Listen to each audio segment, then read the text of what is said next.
Oke, selamat pagi, Selamat Bang pagi. Abbas. Sehat selalu nih? Alhamdulillah. Gimana Amin. gimana? Ya, pemirsa ini kali ini kami menemui Mas Abbas Rosadi Siap. selaku owner daripada Abadi Channel. Abadi Channel. Nah, tentunya ini Mas Abbas kaitannya dengan bincang-bincang politik Oh pagi ya, hari ini. siap.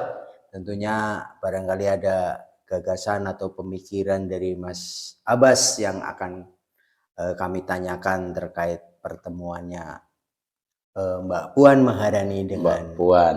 Mas AHY. Siap, siap. Tentunya ini menurut kacamatanya Mas Abbas ya, selaku kaum milenial dan generasi muda, menghendaki ada pemilu 2024 adalah pemilu yang damai, menggembirakan dan lain sebagainya. Iya. Tentunya dengan satu titik harapan bangsa Indonesia menemukan kejayaan di masa-masa yang akan datang. Siap.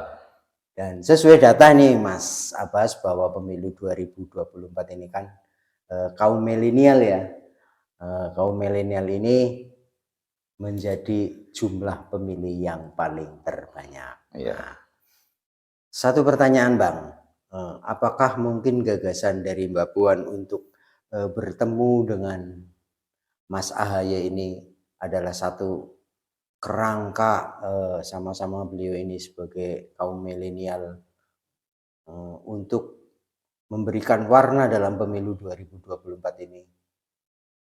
Tidak selamanya untuk kalau orang Jawa ini kerating dengan, tetapi ya. ke depan ini bagaimana generasi muda itu menjadi pemimpin yang benar-benar mencerminkan tentang kedamaian dan kesejukan sehingga menghasilkan kualitas pemilu yang baik. Ini gimana ini Bung Abbas? Oke, ini memang menarik ya terkait dengan pertemuan dua tokoh, anak tokoh besar. Ya, dua tokoh, anak tokoh besar namanya Mbak Puan Maharani dan AHY. Iya. Yang dulu pernah berseteru ini. Induk masing-masing pernah berseteru. Yang kurang lebih sekarang hampir 20 tahun atau mungkin 20 tahun. Nah, ini moro-moro di momen dinamika politik 2024 ada pertemuan yang ekstrim berseberangan mulanya, ya sekarang bertemu. Ini tentunya ada dua perspektif. Iya. Kalau dari perspektif PDI Perjuangan sebagai partai pemenang pemilu dan secara otomatis hari ini adalah pemerintah, posisi pemerintahan dengan tugas utamanya adalah menyelenggarakan pesta demokrasi, PDI Perjuangan juga berharap kegiatan pemilu 2024 belajar dari 2019 bisa berjalan cair tanpa polarisasi, tanpa politik identitas. Sehingga salah satu langkahnya adalah menjadi partai yang inklusif atau terbuka, termasuk dengan partai politik yang sempat berseteru hampir 20 tahun. Artinya PDI Perjuangan mengkampanyekan dirinya sebagai institusi yang terbuka dalam rangka untuk menjaga stabilitas politik di 2024, itu kepentingan ideal, kepentingan normatif. Itu perspektif yang pertama. Perspektif yang kedua terkait dengan dinamika politik nasional hari ini, ketika ada satu partai Nasdem yang keluar dari koalisi yang dibangun oleh Pak Jokowi di 2019 kemarin, ini bisa jadi adalah langkah cerdas PDI Perjuangan di tengah kegamangan Demokrat yang ingin memajukan kadernya atau ketua umumnya menjadi cawapres yang selalu diundur-undur dengan detail waktu, 1 bulan lagi, 10 hari lagi, tapi faktanya sampai hari ini tidak ada keputusan.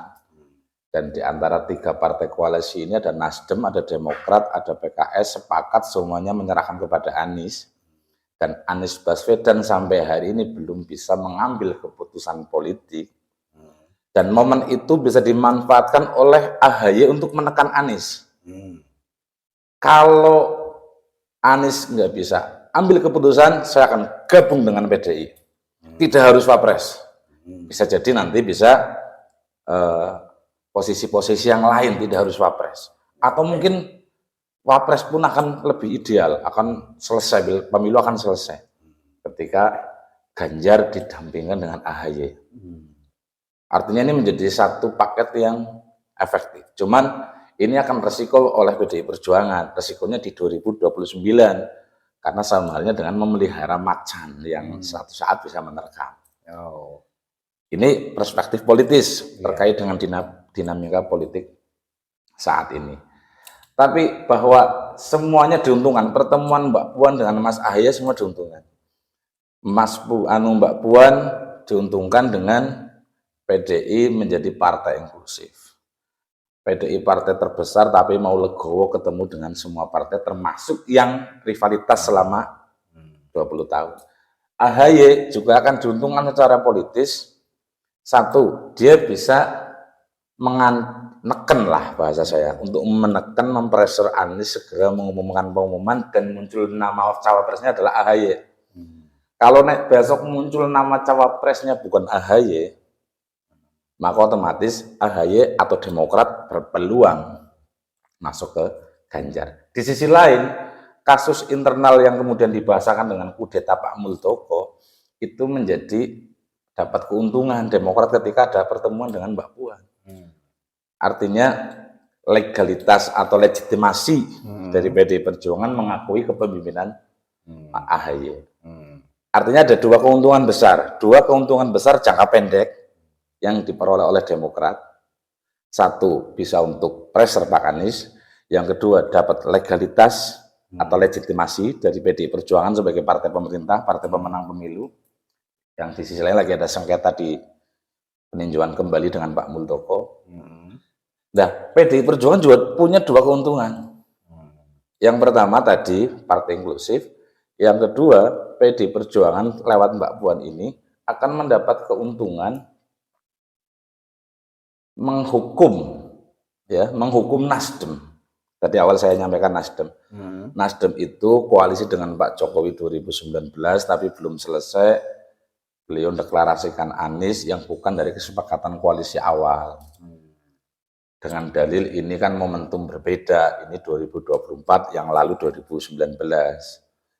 Tapi itu ternyata bikin gaduh suasana politik.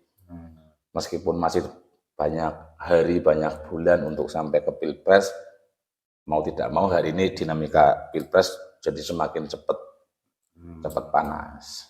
Oke, ini pemirsa luar biasa sekali ini dari tanggapan penjelasannya Bung Abbas.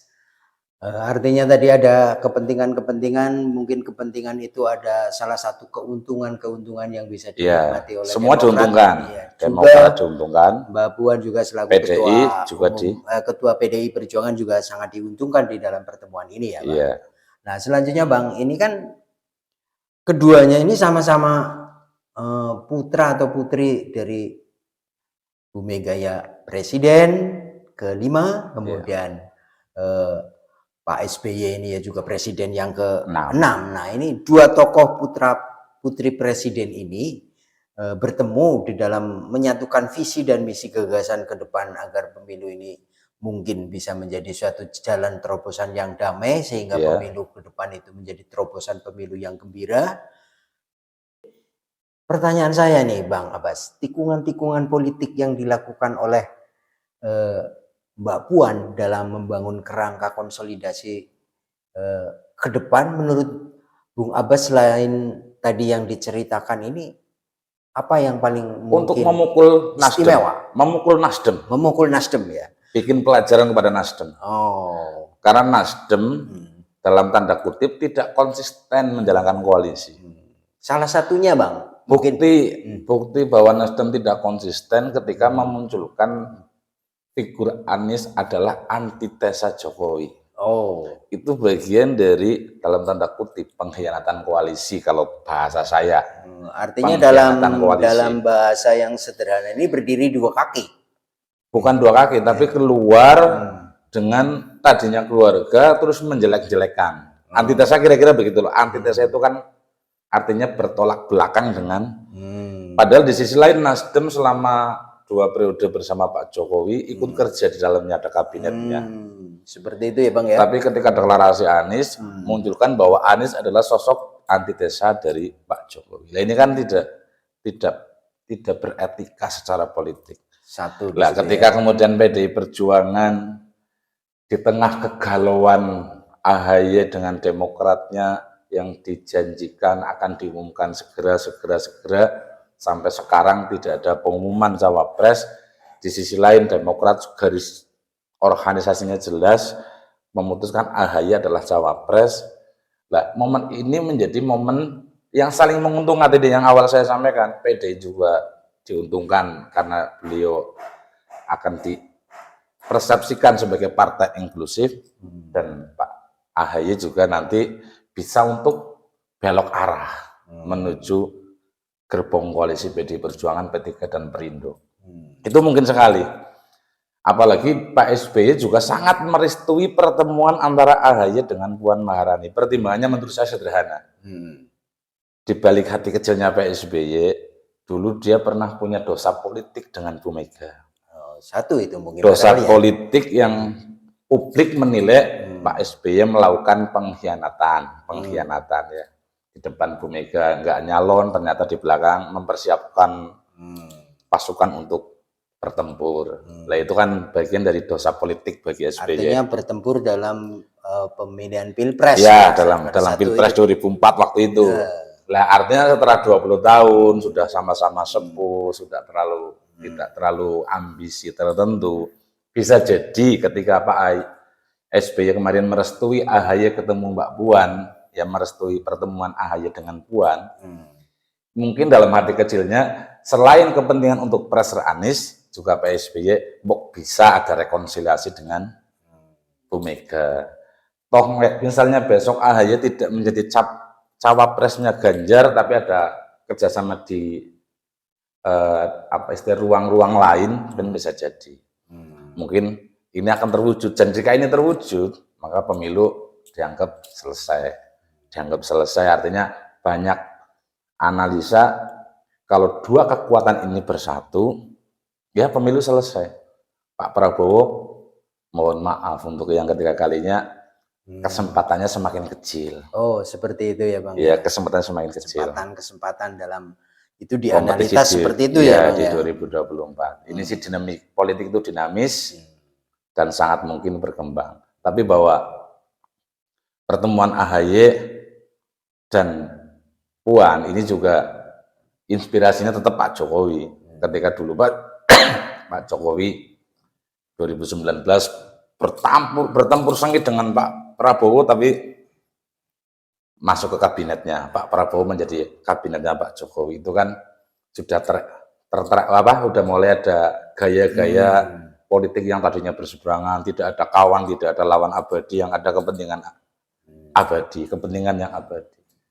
Ketika cerita negara, Pak Prabowo ya adalah anak bangsa, sehingga waktu itu bisa ketemu menjadi kabinetnya Pak Jokowi.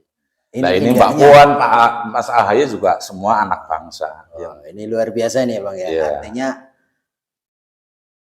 mari kita saksikan nih Mas Abbas, cuplikan dari beberapa media-media nasional terkait pertemuan antara Mbak Puan Maharani dengan Mas AHY di beberapa waktu kemarin. Artinya mereka ini begitu mesra membahas tentang dinamika pemilu 2024. Yang saksikan saat ini adalah konferensi pers pasca pertemuan antara Ketua DPP PDI Perjuangan Puan Maharani dengan Ketua Umum Partai Demokrat Agus Harimurti Yudhoyono atau AHY berlangsung tadi pagi. Diawali dengan kegiatan berolahraga, kemudian keduanya bertemu di pelataran hutan kota di Senayan, dan tadi Puan Maharani menyatakan pertemuan itu berlangsung selama lebih dari 1 jam. Beberapa poin disampaikan dalam konferensi pers yang juga dihadiri oleh Sekjen PDI Perjuangan Hasto Kristianto dan juga Sekjen Partai Demokrat Tengku Rifki Harsha ini. Di antaranya tadi AHY menyatakan bahwa PDI Perjuangan dan Demokrat adalah Oke, partai yang teman-teman sekalian, sama-sama satu, pernah menjadi gandengan tangan, penguasa satu, maupun oposisi. dua, AHY tadi menyebut istilah tiga. paripurna untuk menggambarkan hubungan antara kedua partai ini. 1, 2, 3. Kemudian AHY juga menyatakan bahwa dalam politik posisi bisa saja berbeda, namun semua bisa cair dan jika ada permasalahan semua ada solusinya. Ini terkait dengan permasalahan bacawa pres yang selama ini dinanti-nantikan oleh publik terkait dengan siapakah yang akan menjadi cawapres dari Capres Ganjar Pranowo yang sudah diusung secara resmi oleh PDI Perjuangan. Nama AHY masuk dalam radar PDI Perjuangan. Hal ini pernah dinyatakan oleh Puan Maharani sendiri bahwa AHY sebagai salah satu nama yang dimungkinkan untuk menjadi cawapres dari Ganjar Pranowo.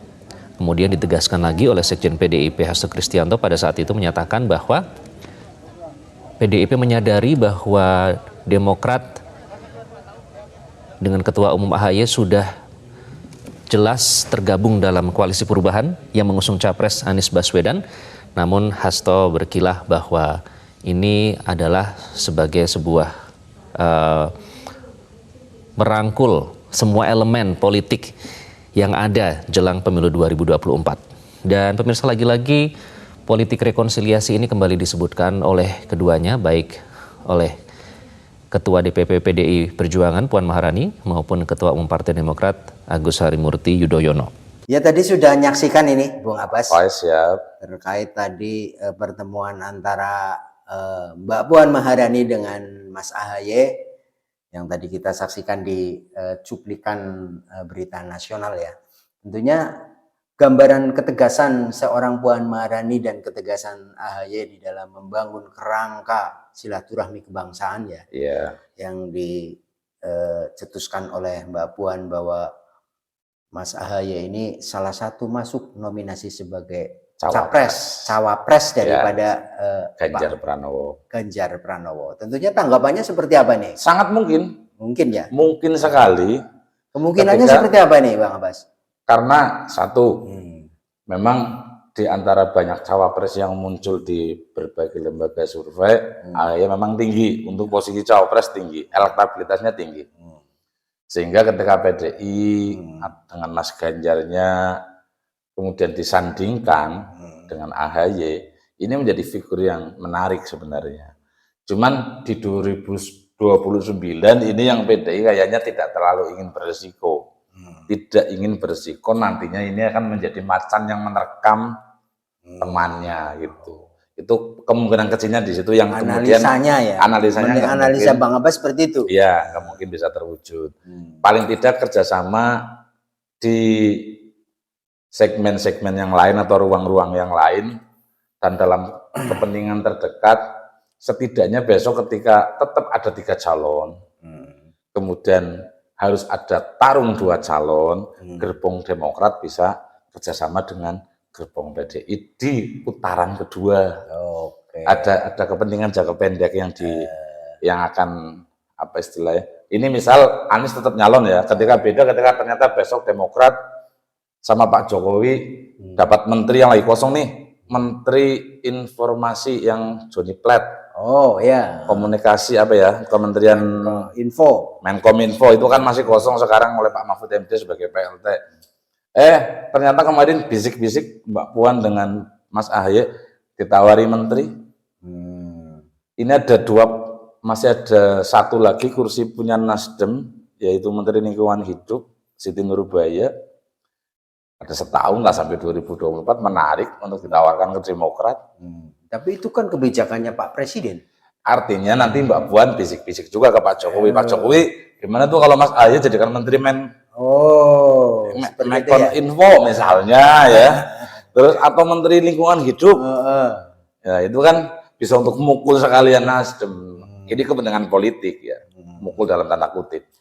Untuk membangun sebuah kemungkinan. Artinya hampir semua ketua partai politik yang bergabung di koalisi kan hanya pengen dua pasang calon, sehingga tidak ada putaran kedua itu memang nilai positifnya ada penghematan anggaran dan itu bisa untuk kepentingan masyarakat atau pembangunan bangsa yang lebih real ya, lebih real, karena demokrasi atau pemilu itu bukan tujuan, itu hanya sarana untuk menentukan kepemimpinan nasional yang tujuannya untuk mewujudkan nilai-nilai Pancasila yang 5 itu, termasuk keadilan sosial bagi seluruh rakyat Indonesia. Gitu. Oke, luar biasa ini pemirsa. Artinya ini pendapatnya Bung Abbas terkait mengenai pertemuan antara Mbak Puan Maharani dengan Mas AHY. Tentunya tadi yang sudah diceritakan dan dibeberkan kepada pemirsa, artinya dua tokoh nasional ini ke depan ini sama-sama mempunyai kans untuk dapat memimpin negara. Begitu ya? Siap. Yang pasti abadi jaga NKRI itu penting. Oke, abadi channel jaga NKRI ya. Oke. Selanjutnya Bang Abbas, kita tampilkan cuplikan selanjutnya dari beberapa media-media nasional yang mengutip terkait beberapa pernyataan Mbak SBY ini. Kita saksikan bersama. Oke.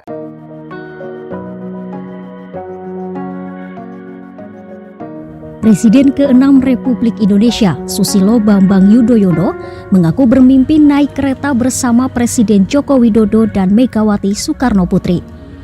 Hal ini SBY ungkapkan melalui unggahan di akun Twitternya @sbyudhoyono.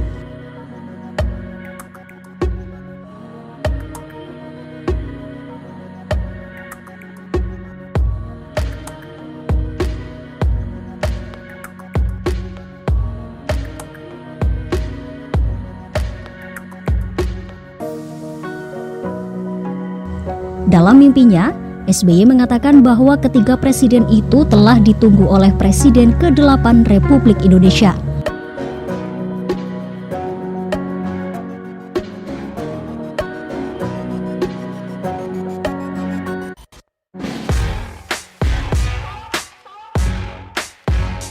Namun, SBY tak menyebutkan siapa figur tersebut. Ketiganya menaiki kereta api tersebut dan melakukan perjalanan ke lokasi masing-masing. Dalam perjalanan tersebut, SBY, Jokowi, dan Megawati pun menyapa masyarakat. Terakhir, dalam mimpinya, SBY menceritakan bahwa ia dan Jokowi berhenti di Solo, Jawa Tengah. SBY kemudian melanjutkan perjalanan ke Pacitan dengan bus, sedangkan Megawati melanjutkan perjalanan ke Blitar untuk bersiap. Ya, Bung Abbas, ini saya mau menanyakan, ada sebuah mimpi. Oh, mimpi. Iya, mimpi di mana Pak SBY ini bisa naik kereta bersama Bu Mega dan Pak Jokowi, kereta cepat. Tentunya ini gerbong kebersamaan. Iya. Gerbong kebersamaan, satu gerbong kebersamaan menuju pemilu 2024 yang digagas oleh Mbak Puan Maharani maupun Bu Mega Ketua Umum PDI Perjuangan itu mengharapkan pemilu yang indah, pemilu yang damai, pemilu yang menyenangkan, pemilu yang menggembirakan. Tentunya mimpi yang indah antara SBY dan Bu Mega satu gerbong dengan Pak Jokowi untuk menaiki kereta cepat ini ibarat sebuah simbol-simbol. Itu menurut Bung Abbas seperti apa sih, Bung? Oh, itu ya, itu seperti yang tadi saya jelaskan. Bahwa Pak SBY itu sangat mengapresiasi pertemuan AHY dengan Mbak Puan. Dari sisi politik semua menguntungkan. Bagi Demokrat pertemuan dengan Mbak Puan sangat teruntungkan. Tadi yang awal saya sampaikan, satu, ya, bisa untuk pressure Anies Baswedan. Kalau misalnya Anies sampai kemudian tidak menyebut nama cawapresnya AHY langsung loncat. Artinya sudah ada plan B, ya. Diuntungkannya Demokrat memiliki plan B. Yang kedua, Demokrat, ya, dengan tadi saya sampaikan, satu bisa plan B ke sini pressure. Yang kedua, punya posisi yang strategis untuk pindah haluan dari sekarang. Pindah haluan dari sekarang sangat mungkin. Yang ketiga, Pak SBY punya dosa politik. Sehingga mimpi, artinya sangat mendukung, sangat mengapresiasi sampai terbawa mimpi. Oke. Sangat mendukung, sangat mengharapkan mungkin bagian dari penebusan dosanya, dosa politik ini dosa politik SBY.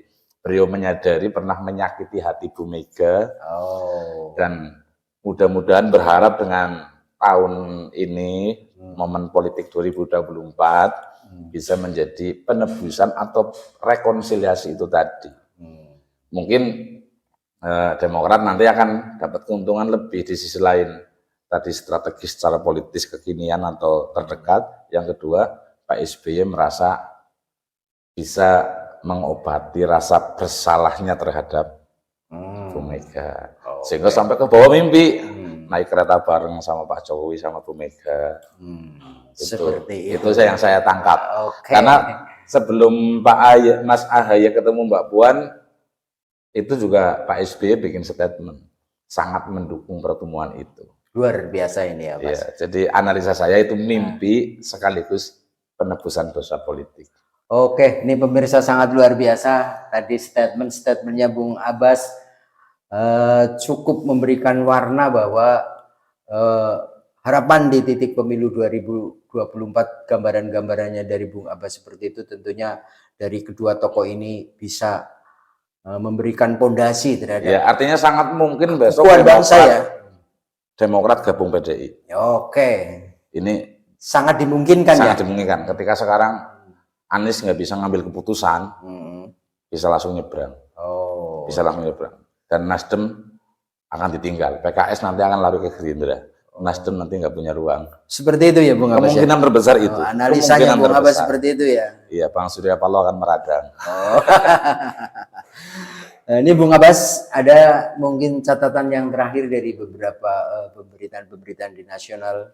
Mungkin secara manusiawi ya Bang ya. Iya. Ketika seseorang sakit, kemudian ditengok, ya kan, ada semacam suatu mungkin habluminanas, iya, hubungan antara manusia yang mungkin bergerut di bidang politik pun, tetapi habluminanas tetap baik. Nilai kemanusiaan tetap muncul. Ini salah satunya ditunjukkan oleh Mbak Puan Maharani ketika Bu Ani Yudhoyono sedang sakit di rumah sakit di Singapura. Oh iya. Kemudian ini Mbak Puan juga hadir untuk menengok, silaturahmi kepada keluarga Pak SBY. Ini walaupun di sisi-sisi kisi-kisi ada nilai-nilai perbedaan di politik, tetapi habluminanas ditunjukkan oleh Mbak Puan sendiri masih tetap sesuatu hal yang erat di dalam kekeluargaan itu. Tentunya sikapnya Mbak Puan menurut Bung Abbas ini seperti apa ini, Mbak? Ya itu sih memang satu, Mbak Puan itu ada darah Taufik Kemas. Taufik Kemas dikenal nasionalis yang paling bisa komunikasi dengan semua kalangan. Ya, dan Mbak Puan darahnya mengalir darah Mas Pak Taufik Kemas, sehingga ketika dalam politik dia banyak belajar juga dari ayahnya, sehingga ya meskipun secara politis rivalitas, ya karena memang di politik harus ada teman bertanding, ya kalau nggak ada teman bertanding nanti tidak akan ada kemajuan, nggak ada progres, sehingga meskipun secara politik rivalitas, tapi secara kemanusiaan, karena beliau juga orang Jawa, beliau juga orang Muslim, tetap ya tadi yang disampaikan, ketika rivalnya ada yang sakit tetap mengunjungi, mendoakan cepat sembuh. Itu memang ya keteladanan yang baik. Luar biasa berarti ya. Iya. Oke Bung Abbas.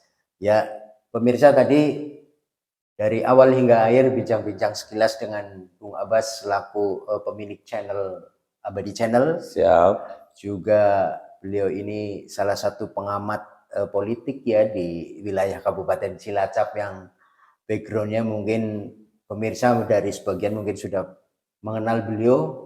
Lintasnya di organisasi juga sangat luar biasa, kemudian di keagamaannya juga sangat luar biasa. Subhanallah.